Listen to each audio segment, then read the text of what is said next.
as human beings, it is absolutely preposterous that so many people will tell you, like this Carrie Mullis guy, or whether Francis Crick was telling you the truth, or whether you're telling me the truth, or I'm telling you the truth, or any of us that have had really positive experiences.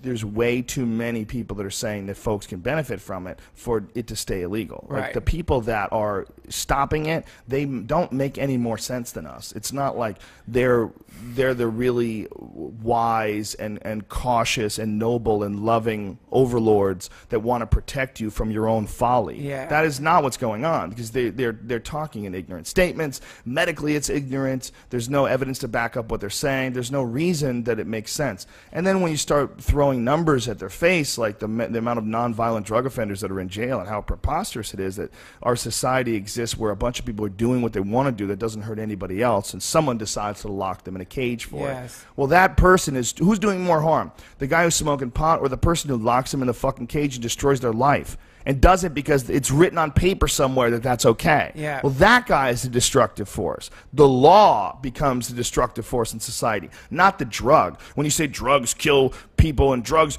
are responsible for 1 million people in jail right now. Yeah, that's why don't do drugs, you won't get locked up. No.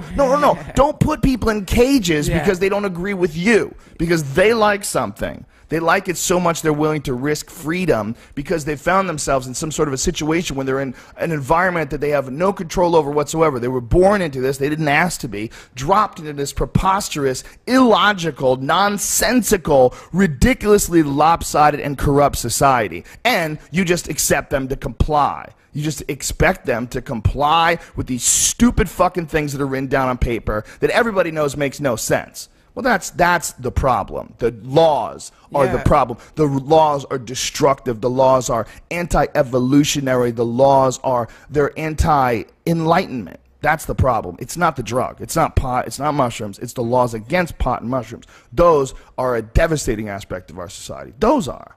Not the fucking drugs, you dummies. Dummies. Missed it. You missed the whole thing. You're not protecting anybody, you fucks. And anybody that hasn't done drugs, if you haven't done mushrooms, fucking for sure you shouldn't be a cop. No way, man. You're going to be in position of power with a gun and making decisions, and you've never done any mushrooms at all? You've never had any look at yourself through the eyes of alien intelligence? You've never had some objective outside the body experience analyzing all the shitty aspects of your own life? How the fuck are you growing? How are you developing?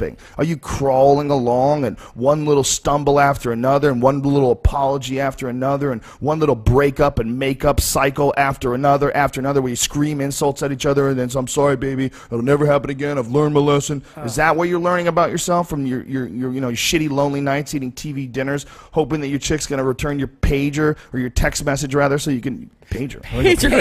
That was preposterous. It was preposterous. Let's go back in time. But that's what I'm saying. Getting someone to respond to you, getting someone, because you realize that being a cunt, makes people not like you anymore. So that's how you're growing. Right. Instead of like seeing it in one big burst. All leaders, all cops, all teachers, all of them should have a psychedelic experience, or they don't know what the fuck they're talking about.